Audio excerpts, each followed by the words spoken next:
Hello everyone! Welcome back sa ating channel. If you're a Filipino planning to apply for a US tourist visa this year, 2026, this video is for you dahil maraming bagong rules at procedures ang US Embassy sa Manila and many applicants are getting confused or denied simply because they didn't know the updates. So sa video na ito, I'll walk you through the major changes starting noong January 2026. Ituturo ko rin sa inyo ang step by step para mas handa kayo sa application process ninyo. So let's begin. Now, unahin muna natin yung context. The US Embassy in Manila is one of the busiest in the world. Dahil sobrang dami ng applicants dito, kaya umaabot na sa 12 to 15 months ang interview wait time. So to manage this, the embassy tightened several rules and improved their systems. So these changes are not random. They're meant to reduce errors, speed up processing, and manage the huge demands of applicants in Manila, in the Philippines. Kaya naman, may mga bagong changes na naman ang ginawa ng US Embassy. And please take note, yung mga ibang pag-uusapan natin dito sa video na ito ay napag-usapan na natin sa aking mga previous videos. Pero mas dinagdagan nila ng konti yung mga rules and policies na in-implement nila para mas mapadali yung processing at mas marami silang makikater na applicants this year. Ngayon, pag-usapan natin ang big change number 1. And ito yung interview waiver rules. Ito ang pinakamalaking pagbabago this year dahil mas mahigpit na ang interview waiver rules.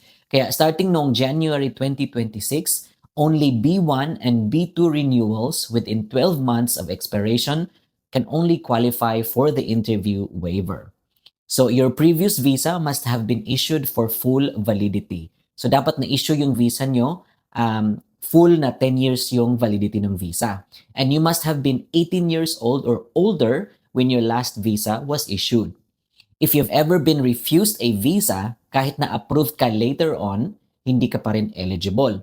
So first-time applicants must always attend an interview. Kaya lahat ng first applicants na nagpa-process, in-person interview ang kailangan mo. So in short, mas kaunti na ang pwedeng mag-skip ng interview. If you were hoping for a waiver, so double-check your eligibility early. So you can check this online.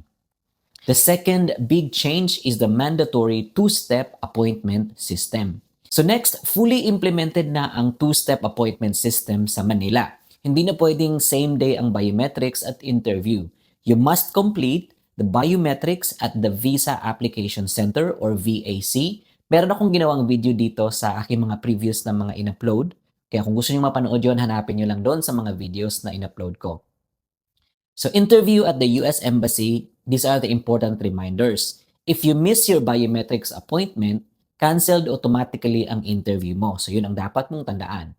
So if biometrics are not completed before your interview date, hindi ka papapasukin sa embassy. This system helps the embassy manage applicant flow, but it also means you need to plan your schedule carefully. Kaya dapat na-process mo na yung biometrics mo before the interview date schedule. Ang sunod na big change ay ang stricter DS-160 and profile matching. So another major updates, mas mahigpit na ang US Embassy sa Manila for the DS-160 verification. So the embassy now checks your DS-160 against your online profile before you enter the building. So kailangan i-public mo or i-open mo yung profile mo sa social medias like Facebook.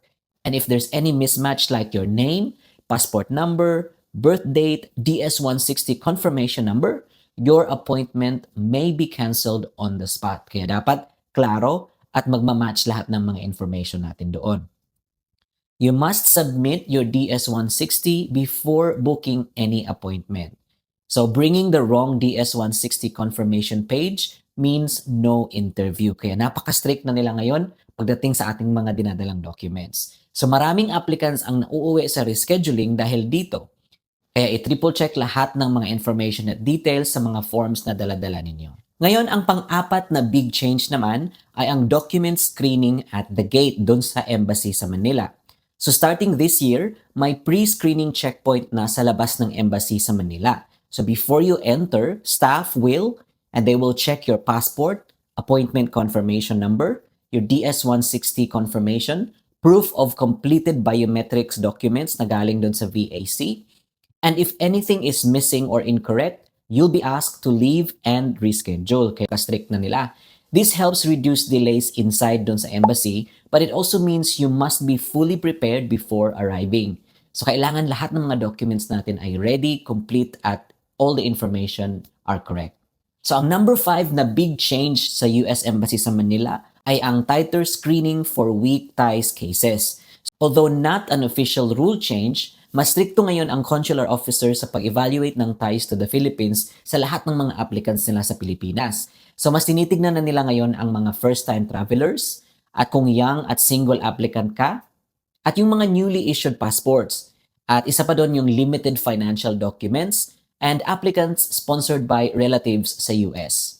So ito yung mga klaseng dapat nating bantayan dahil ito rin yung mga tinitignan ng mga consular officers ngayon kung ano yung mga status o ano yung mga reasons for application nyo to get a US tourist visa sa Amerika. Kaya dapat meron tayong supporting documents na magpapatibay ng ating ties sa Pilipinas. Hindi naman ibig sabihin na automatic refusal ito, but you must clearly show your ties and your purpose of your travel and including your intention to return. So kailangan lahat yon ay pulido at well-documented. Now, what you should know. So here's what you should do to prepare for this 2026 changes. Now, number 1 is to apply early. As I've mentioned earlier, ang interview wait times ngayon ay napakahaba na. Also, please check waiver eligibility but assume you'll need an interview kaya para dapat prepared tayo. Also, complete your DS-160 carefully and keep the correct confirmation page para hindi ka pa ulit-ulit sa inyong application. Prepare strong supporting documents like financials, employment, travel purpose, and of course yung ties natin sa Pilipinas. And during the interview naman, be honest and concise during the interview.